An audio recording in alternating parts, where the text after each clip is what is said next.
Anyways, I watched Captain America, and if you didn't know, that's called averaging. Next, we have a character which a lot of people stab. And his directing, honestly, it had me blown away. This guy's getting shot. You need to do the fourth category now. Stay with me. It's the taxi. What's a...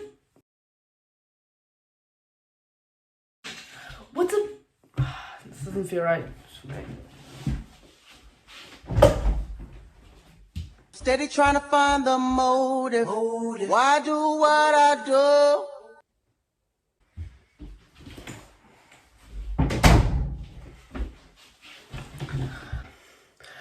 What's up, kings, queens, and nerds? This is uncomfortable. What's up, kings, queens, and nerds? Welcome back to another episode of America. The movie. Yeah, I just made you triple intro. You just saw me do an intro 3 times. Anyways, I watched Captain America, and today I'm going to talk about my opinion.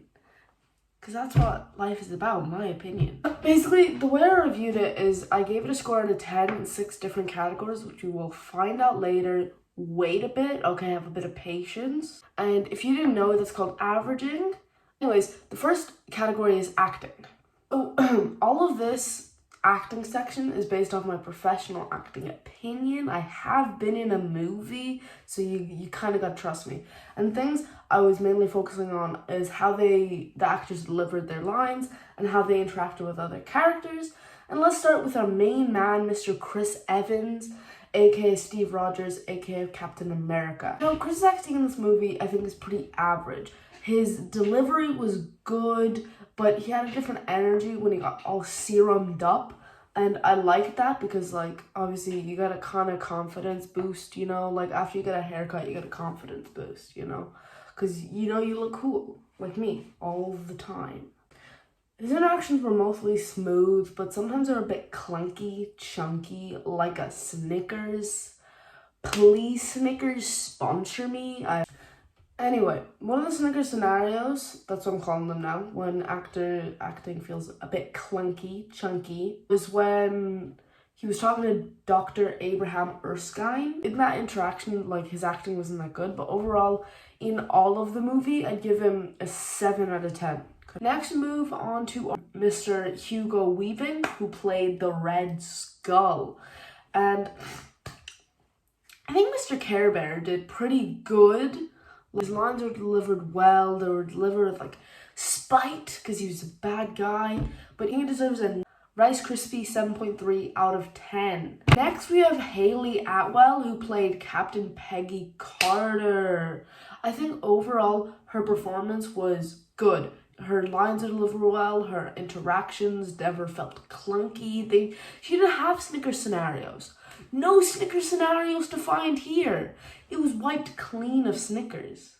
Anyways, 7.7. Next, we have a character which a lot of people stan. Mr. Sebastian Stan, which is kind of the anti-Chris, where he's charismatic at the start and he gets less charismatic by the end of the movie, which I can kind of see because he went through a lot of trauma being, like, in the war and then also kidnapped by Germans, you know, by Nazis. That's kind of not poggers. Not so poggers. The interactions with Steve are pretty good, but we don't see him interact with other characters. I don't know, I think he wasn't the best. 6.9. Now comes my favorite character, Dr. Abraham Erskine, played by Stanley Tucci, also known as Stanley Butt Diaper. Now, Stanley Bahonkus, I think he's my favorite because of his interactions with other characters or his line delivery. And all of those are good, yes. But my favorite thing is his absolute incredible comedical talent. He delivered the comedy lines very well. He had good interactions with the characters. Steve, he was kind of a mentor and also kind of a funny side character. With, like, all of the characters, he had kind of distinct relationships, which is very good for the short amount of time he's on screen. How long was he on screen? A quarter of the movie, maybe? And I think he deserves an 8.1 to average up. It's an average of 7.4. So the second category. No, there's only 2 characters in the movie. No, the second category in this movie is directing. And the director for this movie is actually Mr. Joe Johnston. And his directing, honestly, it had me Joan away. That's 2 jokes. How many dad jokes have we had? 2? 3? The way I'm rating the directorial skills is by how good each act is and how consistent the tone is through each act. Now the first act, it's okay. It's kind of your normal stuff, your beginner level stuff. You had my favorite character, but I give it a 7.1. Second act was way better in my opinion. They really turned up that dial, just like they turned up that dial on the serum when they syruped up Mr. Chris Evans. It's way better in my opinion. They had the breaking out of prison part, they had a lot of character interactions that were good. Overall, a 7.7. The third act was surprisingly my least favorite. Other than the Bucky fall and the plane fall, it was kind of boring and I didn't enjoy it. They also didn't have a good climax. Captain America didn't even defeat Red Skull. It was the Tesseract, which is kind of lame because Captain America is the hero of the movie. But I think I didn't enjoy it, so 6.2. And overall, it's a 7. Like, the third category is writing, where I mainly look at do the lines make sense to the characters and how funny and iconic are the lines. So first, do the lines make sense to the character? Throughout the movie, the characters say lines that make sense to their characters. Like Steve is very heroic and he says lines that are heroic and brave. And some people may say this is too much and it's over the top. But I feel like his character is kind of supposed to be cartoonishly heroic. But he does gradually become more funny and kind of casual, but it's not a giant leap. So that's kind of what I like, because they didn't take giant leaps with the characters, and you can see that. That's what I can really say for the main characters. However, cannot say that for the villains. The villains didn't get enough lines, and the lines they did get weren't that good. So for villains, I give them a 5.3 and 7.7 for the heroes, which averages out to a 6.5. But you gotta remember, I'm still doing how funny and iconic the lines are, because that's the most important thing in life. Now, they have a lot of iconic lines in this movie. They have, like, I could do this all day. He's leaving, and Bucky's like, make sure you don't do anything stupid. And he's like, how could I? You take no stupid with you. That's an iconic line.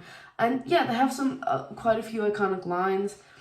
They also have funny lines. The main one that I heard was, this guy's getting shot.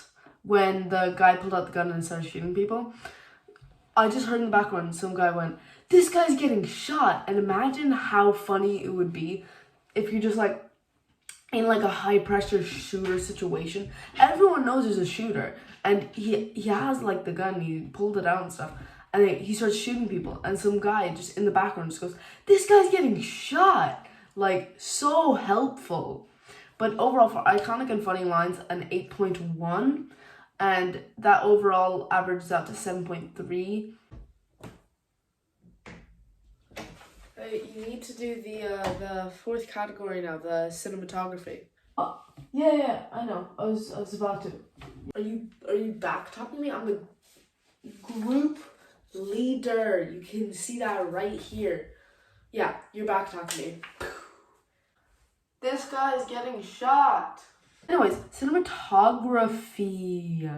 And the main things I'm just focusing on cinematography is the camera work and the lighting. Let's start with my opinions on the camera work. Now, the angles and the camera work, they're pretty good. It's not very adventurous, but it is a Marvel movie. And so overall for that, 7.2 for camera work. And lighting, I think basically the same thing. Lights were bright, they showed you what you need to see. Marvel movie, 7.2. But we'll move on to the penultimate section. That's the thing I learned from Series of Unfortunate Events. This section is production. We'll look at costumes, effects, and props. Now, the costume definitely matches the era and the space they were in, 1940s war. It's pretty simple, but I do appreciate the accuracy, a 7.4, because it's simple. Now, next is effects, and effects is the big one since it is a Marvel movie. They handled the effects well.